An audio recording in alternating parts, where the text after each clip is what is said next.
अस्सलाम वालेकुम dear students, I hope आप हमारी और दिसंबर 23 की सेकंड क्लास है। लास्ट क्लास में हमने बिल्कुल बेसिक बेसिक बातें की थी। कोर्स हमने डिस्कस कर लिया था। हमने डिस्कस कर लिया था कि स्ट्रेटजी क्या होनी चाहिए, बेस्ट कॉम्बिनेशन क्या हो सकता है, और हमने बेसिक लीज के ऊपर बात करना शुरू की थी। हमने ये देखा था कि लेसी को IFRS 16 हर हाल में अप्लाई करना है, सिवाय दो केसेस के। हमने ब्रीफ बात की थी। आज हम उसको ज़रा सा डिटेल में देखेंगे, कुछ एग्जांपल्स के साथ, कुछ केसेस के साथ, कुछ नंबर्स के साथ, कुछ सवालों के साथ। तो स्टार्ट करते हैं जनाब। पुराना मैं रिकैप कर दूं। देखिए, हमने लास्ट क्लास में ये पढ़ा था कि लीज एक ऐसा एग्रीमेंट है जिसमें एक पार्टी राइट ऑफ यूज़, किसी भी एसेट का राइट ऑफ यूज़ कम्युनिकेट करती है किसी दूसरी पार्टी को। ठीक है जी। राइट ऑफ यूज़ किसी स्पेसिफिक एसेट का। ठीक है जी। एक तो एसेट आ गया, राइट ऑफ यूज़ आ गई। फिर सर एक पर्टिकुलर पीरियड के लिए जो है ना वो राइट ऑफ यूज़ दिया जाता है, यानी इस्तेमाल करने की इजाज़त एक पर्टिकुलर पीरियड के लिए होती है फॉर अ गिवन कंसिडरेशन। ठीक है जी। ये चारों चीज़ें डे वन से डिसाइडेड होनी चाहिए, फिक्स होनी चाहिए। ठीक है जी। आगे हम थोड़ी कुछ चीज़ों की एक्सेप्शन देखेंगे, लेकिन हमारे पास एक है एसेट, एक है उसका राइट ऑफ यूज़। ठीक है जी। किस एक्सटेंट पे यूज़ करना है, कितने पीरियड के लिए यूज़ करना है। तो सर तीसरी चीज़ हमारे पास आ गई टाइम पीरियड यानी लीज टर्म, और चौथा हमारे पास आ गया कंसिडरेशन, यानी कितने पैसे जो है वो लेसी ने लेसर को पे करने हैं। तो ये चार चीज़ें अगर एग्रीमेंट में डिफाइंड होंगी तो ऐसे एग्रीमेंट को, कॉन्ट्रैक्ट को हम लीज एग्रीमेंट कहेंगे। आगे इन चार एस्पेक्ट्स हमने डिटेल में बात करनी है, लेकिन सर मैं सबसे पहले इस पर बात करूंगा कि लेसर और लेसी दोनों की अकाउंटिंग बिल्कुल डिफरेंट होगी। लेसर जब अकाउंटिंग करेगा उसको ये टेंशन ही नहीं होनी चाहिए कि लेसी क्या अकाउंटिंग कर रहा है, और लेसी जब अकाउंटिंग करेगा तो उसको ये बिल्कुल टेंशन नहीं होनी चाहिए कि लेसर इसको कैसे अकाउंट फॉर कर रहा है। दोनों अपनी अपनी बुक्स में चीज़ें करनी होंगी। May be at a time ऐसा हो कि एक की बुक्स में जो है वो एसेट आ रहा हो और दूसरे की बुक में उसका राइट ऑफ यूज़ आ रहा हो, तो ये कोई बईद नहीं है। ठीक है, दोनों को कंफ्यूज नहीं करना है कि भाई एक की बुक में भी एसेट है, दूसरे की बुक में कैसे आ गया। तो हमने सर अपना काम करना है, लेसी अपनी अकाउंटिंग करेगा, लेसर अपनी अकाउंटिंग करेगा।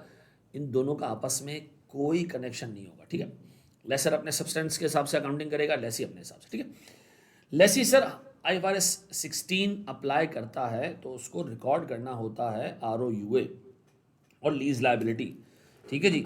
हर हाल में राइट ऑफ यूज एसेट और लीज लाइबिलिटी रिकॉर्ड करना होता है, यानी अपनी बुक्स में एक एसेट भी दिखाना होता है, एक लाइबिलिटी भी दिखानी होती है। ये एसेट और लाइबिलिटी कैसे कैलकुलेट होती है ये हम थोड़ा सा आगे जाके देखते हैं।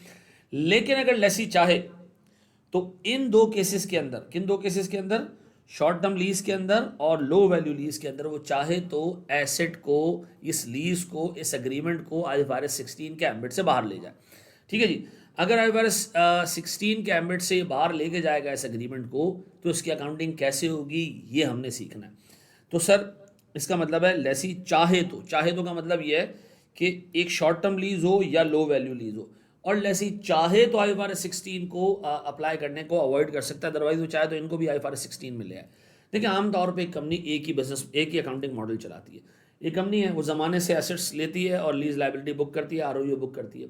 अब उसने एक लो वैल्यू एसेट ले लिया, तो आमतौर पे कंपनी जो है वो इसके अगेंस्ट जाके इसको अलग से अकाउंट फॉर नहीं करेंगी। वो भी इसको जो है वो फाइनेंस लीज के अंदर ही, जिस तरह मतलब लीज की अकाउंटिंग उसी में डाल देगी, IFRS 16 में डाल देगी। लेकिन अगर वो चाहे तो इस पर्टिकुलर, इन दो केसेस के अंदर वो चाहे तो IFRS 16 को अवॉइड कर सकता है, ना बुक करे अपनी बुक्स में ROU, ना बुक करे लीज लाइबिलिटी। उसको कैसे लेके चलना है वो हमने भी देखना है। तो इसका मतलब है इन दो केसेस में लेसी के पास ऑप्शन है कि वो IFRS 16 की एप्लीकेशन को अवॉइड कर सकता है ना। अच्छा जी, मैं बात करूंगा सबसे पहले sir lease, short term lease की। ठीक है, स्टैंडर्ड कहता है जी शॉर्ट टर्म लीज वो लीज है जिसमें लीज पीरियड 12 महीने, 12 मंथ्स और लेस हो। ठीक है जी, 12 महीने या उससे कम की लीज है तो वो लीज क्या कहलाएगी, शॉर्ट टर्म। थोड़ा सा आगे जाके हमने लीज टर्म को खोल के रखना है, एलेबरेट करना है कि क्या चीज़ लीज टर्म में आती क्या नहीं आती। फॉर द टाइम बिंग हम आसान रखते हैं, 12 महीने या उससे कम की लीज है तो लीज क्या होगी, लीज क्या होगी, शॉर्ट टर्म लीज होगी। शॉर्ट टर्म लीज में लेसी के पास ऑप्शन है कि वो चाहे तो IFRS 16 अप्लाई ना करे, ROU बुक ना करे, लीज लाइबिलिटी बुक ना करे। देखिए एक चीज़ ध्यान में रखिएगा कि लेसी के लिए लीज फाइनेंस और ऑपरेटिंग नहीं होती। लेसी के लिए एक ही अकाउंटिंग ट्रीटमेंट है कि उसने ROU बुक करना है, लीज लाइबिलिटी बुक करनी है, बस। इन दो केसेस के अंदर, लो वैल्यू और शॉर्ट टर्म लीज के अंदर, वो चाहे तो IFRS 16 अवॉइड करे, ना एसेट बुक करे ना लायबिलिटी बुक करे, ठीक है। शॉर्ट टर्म लीज के बारे में हम बात कर रहे थे, वो लीज जो 12 महीने या उससे कम की लीज हो शॉर्ट टर्म कहलाएगी। लेकिन याद रखना, अगर किसी भी शॉर्ट टर्म लीज के अंदर कोई ऑप्शन मौजूद है, ऑप्शन टू परचेज, यानी सर लेसी के पास ऑप्शन है कि वो 12 महीने की लीज के बाद एसेट खरीद ले, तो स्टैंडर्ड कहता है भैया ये ऑप्शन चाहे इन द मनी हो, यानी इसको एक्सरसाइज करने पे लेसी को फ़ायदा होना हो, चाहे ये आउट ऑफ द मनी हो, ये आउट ऑफ द मनी लिखना था हमने, ठीक है जी, ये आउट ऑफ द मनी हो, option is not beneficial for the Lesi. Sir अगर ये बेनिफिशियल ना भी हो ना भी हो, दोनों केसेस के अंदर याद रखिएगा मेयर प्रेजेंस, अगर परचेज ऑप्शन मौजूद है कॉन्ट्रैक्ट के अंदर, चाहे वो लेसी के फायदे के लिए चाहे वो लेसी के फायदे में नहीं है, in either case sir short term lease की एक्सेप्शन वॉइड हो जाएगी, अवेलेबल नहीं होगी। मिसाल देता हूँ, एक लीज है से 8 महीने की लीज है, लेसर जो है वो कहता है कि जी 8 महीने जैसे पूरे होंगे, लेसी भाई 8 महीने जैसे पूरे होंगे, एक सेकंड होल्ड कीजिएगा, लेसी भाई 8 महीने जैसे पूरे होंगे आपके पास एक ऑप्शन है कि आप इस एसेट को 1 लाख रुपए का खरीद लेना। कब? 8 महीने बाद, परचेज ऑप्शन है।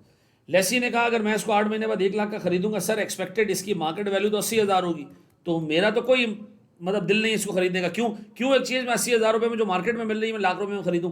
इसका मतलब ये ऑप्शन ऐसा है जो आउट ऑफ द मनी है, लेसी इसको एक्साइज नहीं करेगा, ठीक है जी। इवन देन ये ऑप्शन भी अगर मौजूद है तो शॉर्ट टर्म लीज का हिसाब किताब खत्म, ठीक है जी, याद रखना। फिर हम इस एक्सेप्शन को एक्साइज नहीं कर सकते, फिर हमें IFRS 16 अप्लाई करना होगा। किसी भी कॉन्ट्रैक्ट के अंदर अगर परचेज ऑप्शन मौजूद है लीज के, सर फिर उस पर IFRS 16 प्रॉपर्ली अप्लाई होगा।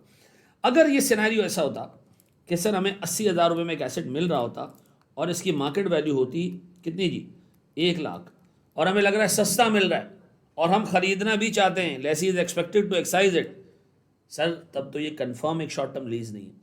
और अगर ऐसा है कि 1 लाख वाला एसेट मुझे 80,000 में मिल रहा है, लेकिन लेसी कह रहा है यार मुझे खरीद के कोई फ़ायदा नहीं है क्योंकि जब ये लीज खत्म होगी मैं अपना बिजनेस बंद कर दूंगा, इसके बावजूद स्टैंडर्ड कहता है चूंकि एक परचेज ऑप्शन मौजूद है तो सर आपने IFRS 16 अप्लाई करना है, अब आप पे एक्सेप्शन अप्लाई नहीं होगी।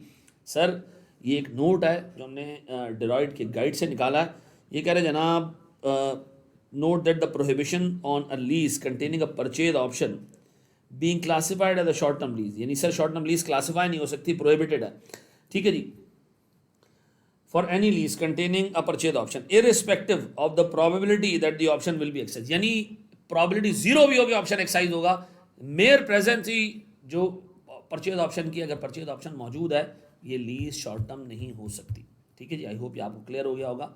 हम एक स्टेप आगे बढ़ते हैं सर हम एक स्टेप आगे जाते हैं जनाब, हमारे पास सेकंड एक्सेप्शन है, अगर शॉर्ट टर्म लीज है और सर एसेट चाहे मटेरियल हो, ह्यूज अमाउंट का एसेट हो, अगर लीज शॉर्ट टर्म है तो सर ये एक्सेप्शन आपके लिए वैलिड है, आप उसको शॉर्ट टर्म में रख सकते हो, आप उस पर IFRS 16 चाहो तो अप्लाई ना करो। यानी मैं ये कहना चाह रहा हूँ कि मेरे पास 2 एसेट्स हैं सर, एक एसेट में लीज पे लेके आया ये $10 मिलियन का, एक एसेट में लीज पे लेकर आया ये $200 का, ठीक है जी।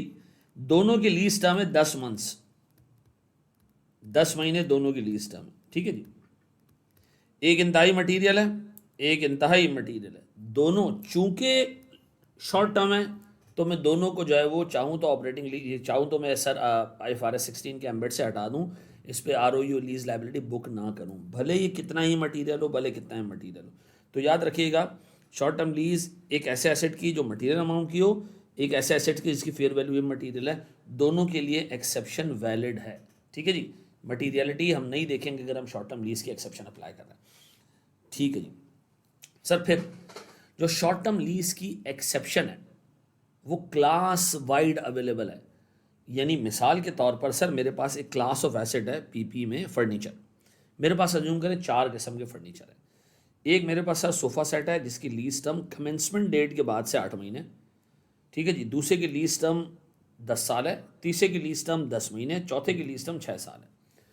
इसमें से सर शॉर्ट टर्म कौन से हैं? एक तो सर ये शॉर्ट टर्म है सोफ़ा सेट 8 महीने का, एक इसके अंदर ये शॉर्ट टर्म है, ठीक है, 10 महीने का। एक ही क्लास में मैं ये नहीं कर सकता कि इस पे IFRS 16 अप्लाई कर दूं, ठीक है जी, और इस पे IFRS 16 अप्लाई ना करूं, ये नहीं हो सकता, ये नहीं हो सकता। ये याद रखिएगा, इस पूरी क्लास में जितने शॉर्ट टर्म एसेट्स मौजूद है, शॉर्ट टर्म लीज मौजूद है, इस पूरी क्लास में जितने एसेट शॉर्ट टर्म लीज पे आए हुए हैं, इन सब की अकाउंटिंग ट्रीटमेंट एक ही होगी। या तो IFRS 16 सब पे अप्लाई होगा, या IFRS 16 किसी पे भी अप्लाई नहीं होगा, यानी सब एक्सेप्शन में जाएंगे।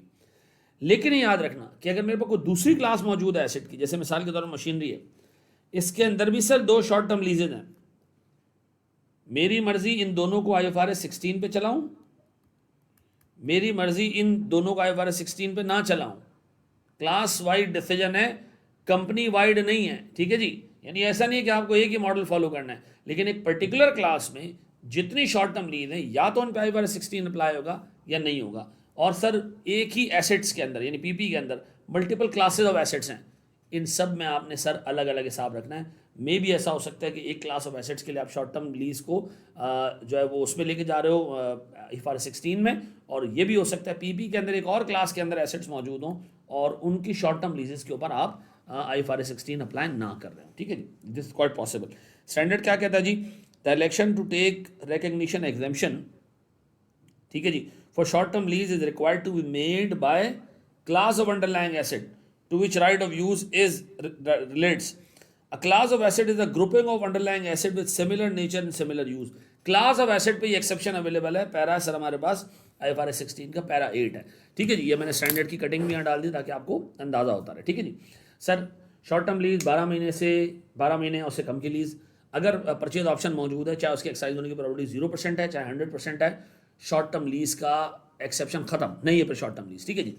सर अगर हमारे पास शॉर्ट टर्म लीज है, एक क्लास के अंदर जितनी शॉर्ट टर्म लीज है सबकी अकाउंटिंग ट्रीटमेंट एक, क्लास दूसरी हो जाए, आप 2 क्लासेस के लिए 2 क्लासेस में मौजूद जितनी शॉर्ट टर्म लीजेज हैं, एक क्लास के शॉर्ट टर्म लीजेज को आप IFRS 16 में रखो, एक को आप ना रखो, मर्जी आपकी अपनी है।